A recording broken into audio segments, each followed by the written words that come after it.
For most people, the mechanics you described earlier will still apply. People will keep falling back into their less pleasant traits. And you've said before that once we start deeply interacting with certain technologies, it's like something else begins to control us. People say things like, something really changed in him. Even we've talked about Elon Musk. He had one set of values years ago, and now his path seems completely different. We see it, like something just clicks in their eyes and they change.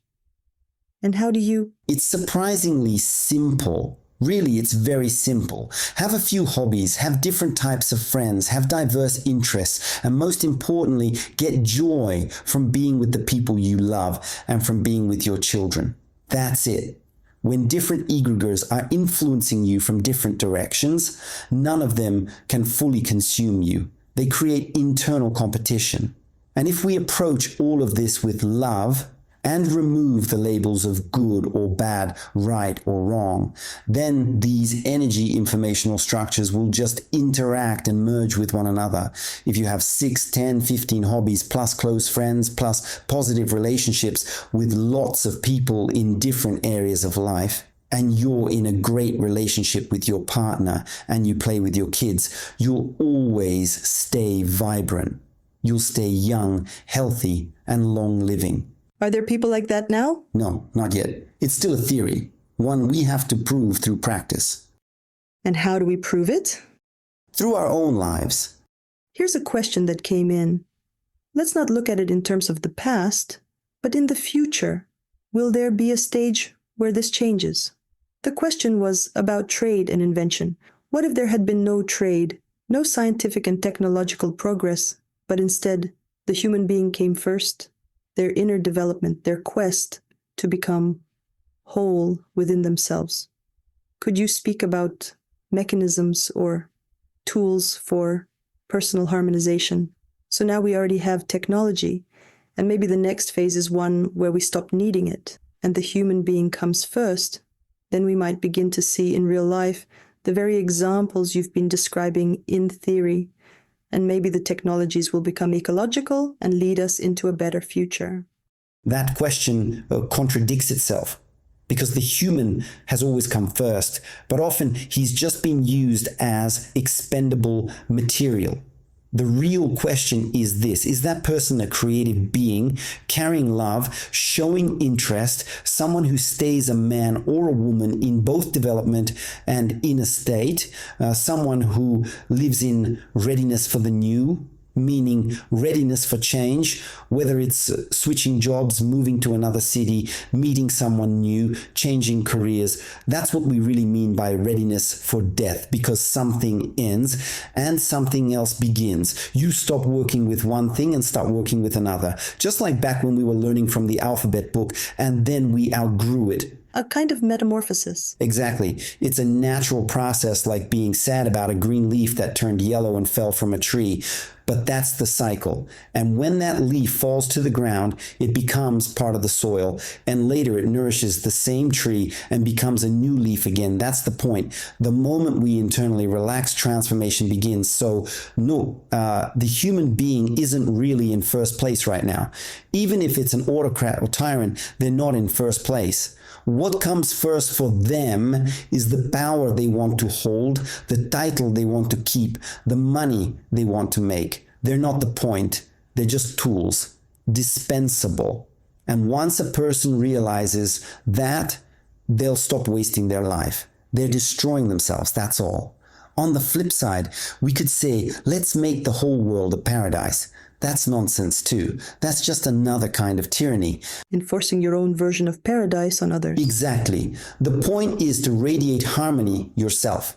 Like Seraphim of Sarov said, acquire the spirit of peace, and thousands around you will be saved. That's the task. To acquire grace. To experience grace in how you interact with the world. And when do we feel it? When there's feedback. Will new tools appear, beyond the ones you've already described, to help people more easily enter these states and interact with the world? I think so. I believe we'll develop something like temporary action tools that create conditions for those of us who didn't grow up with this kind of education, who weren't raised in those environments, to access these states more easily, especially for those who didn't receive this kind of schooling as children or didn't encounter it in universities later in life. The simplest way for us to start will be through technical means. Technical means? Think of it like this. When we take supplements, vitamins, micronutrients to improve our physical condition, we create better blood flow, cleaner vessels. Physically, we become stronger. Now imagine doing the same, but to generate love. Because even now, there are technologies that can activate certain parts of the brain and make a person appear more harmonious. But in that case, it's harmony only for the role they've been assigned, whether that's as a scientist, a soldier, or some kind of professional. And their connection to the world around them starts to collapse. And with that kind of hyperactivated brain, they're guaranteed to degrade, if not die. But if we could instead activate a background state of love, just a simple frequency of harmony with the world, that would change everything. Love, in that sense, is a kind of ambient alignment, like the meditation I mentioned before. When you let go, accept everything, agree with everything, and suddenly your curiosity comes alive. That's the mechanism. If we could create a background noosphere made up of generators of love, just like Tesla once envisioned electrical towers that would beam energy across long distances and people would just pay for the usage, we could do the same with love. These generators could reprocess the noosphere, which today is flooded with pain, resentment, chaotic images, geometric patterns, harsh words, unresolved emotions. It would clean that entire informational field, just like we'd want clean air without chemical pollutants or toxic waste.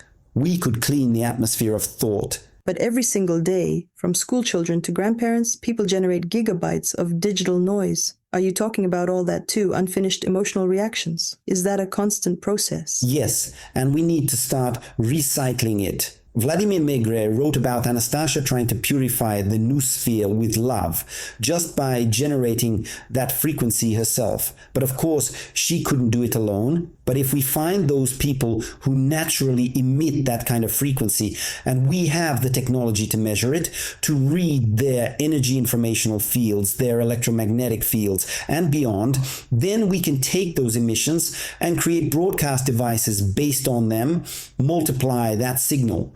And we'll start to see major shifts in people simply by entering the right kind of environment.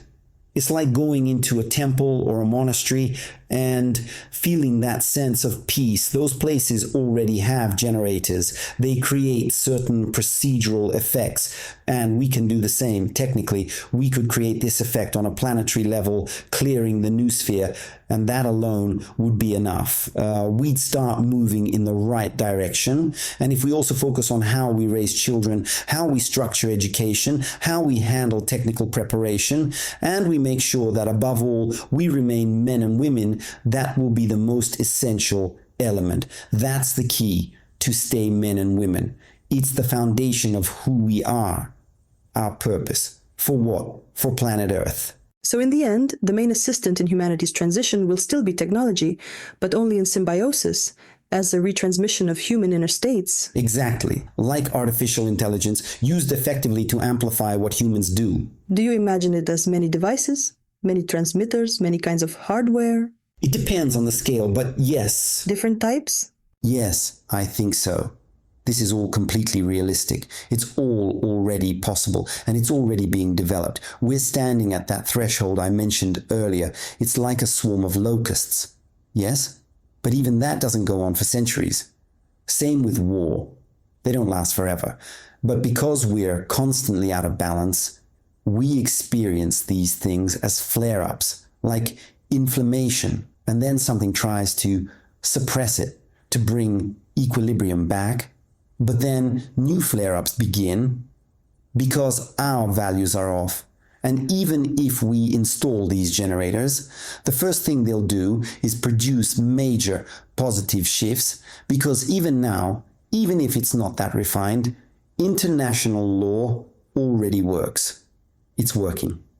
And if you look back 300 years, nothing even close to that existed.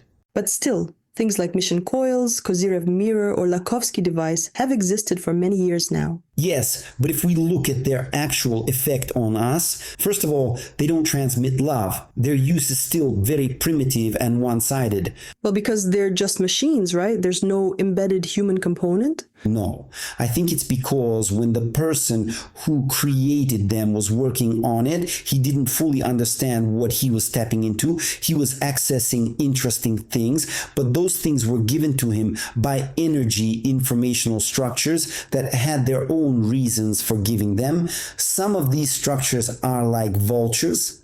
They only feed off what's already dead and decomposing. Others feed off growth, flourishing, and life. Our task is to create balance between the two, and to create that balance, we'll see many different information technologies appear. Eventually, they'll begin to cooperate with each other, and from there, we'll begin to create a higher idea, and the idea of love.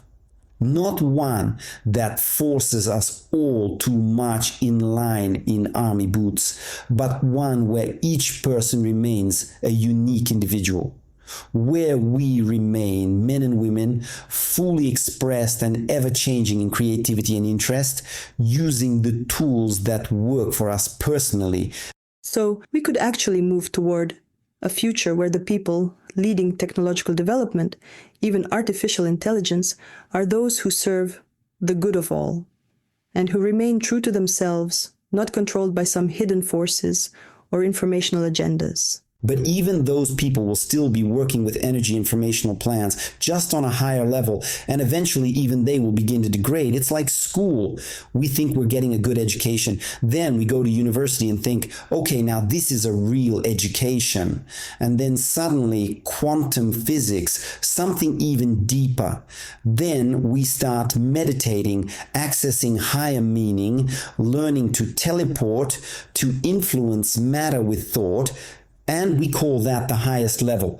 But when you look further, it's endless. Influencing the world with your thoughts. You've often said that thoughts come from outside us. Will there ever come a time when our thoughts truly belong to us? Never.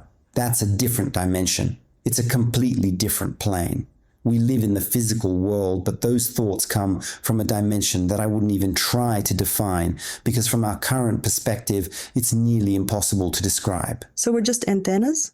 Exactly. And that dimension has no time, no space, but it has an incredible depth of meaning. And that meaning is the reason everything happens. If we're going to move toward anything, is toward consciousness, which concentrates into attention. And into that attention stream, egregor informational flows.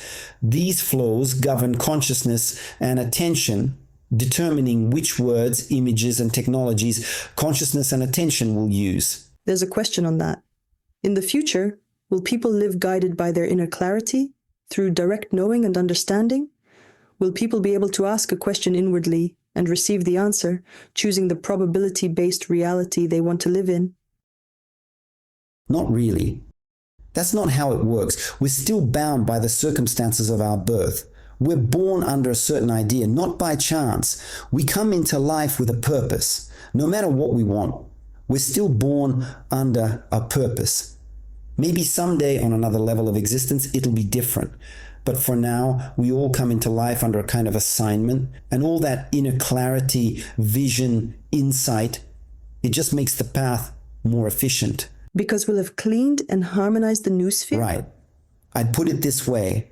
At the moment, everything we do is done with what I'd call a correction for wind. We can create better conditions by removing that correction. And yes, there will be new corrections, ones that keep us from being swept off too far into the unknown. Right now, we're only capable of resisting things that are clearly toxic. But even when we begin working with cleaner tools, new extremes will emerge, and we'll work through those too, but on a higher level. So if we talk about balance, and we manage to harmonize this level, then we move into the next level, where balance doesn't exist yet, and we have to build it from scratch. So yes, it just gets more intense. You're right. That's the nature of all energy informational flows. Their essence is process. And our essence is process too. But the divine will is to harmonize all processes into one whole, to unite them, merge them, let them self-express. Just like in our body, the liver, kidneys, heart, hormone system, immune system, lymph, hands, feet, head, eyes, ears, all agreed to work together. Not like the legs do one thing, the hands do another, the head's on a different mission, the eyes are somewhere else, the ears don't care, and the stomach's just ignoring everyone. I think the original question meant something else by probability-based reality. It wasn't about rejecting purpose. It was more like, yes, I accept the purpose I came with, but can I at least choose a more beautiful, more graceful version of the path? Well, let's say this. There are countless probability-based realities that exist at the same time. I could move my hand like this, or like that, or like this, or I could stand up and leave. There are endless variations. No need to count them. The real question is, how many energy informational structures will simultaneously participate in what I say, in what I do, in where I place my attention? When many of them come together in alignment, all those realities collapse into one. And then you experience maximum joy in the process. You feel true excitement in the moment it's happening.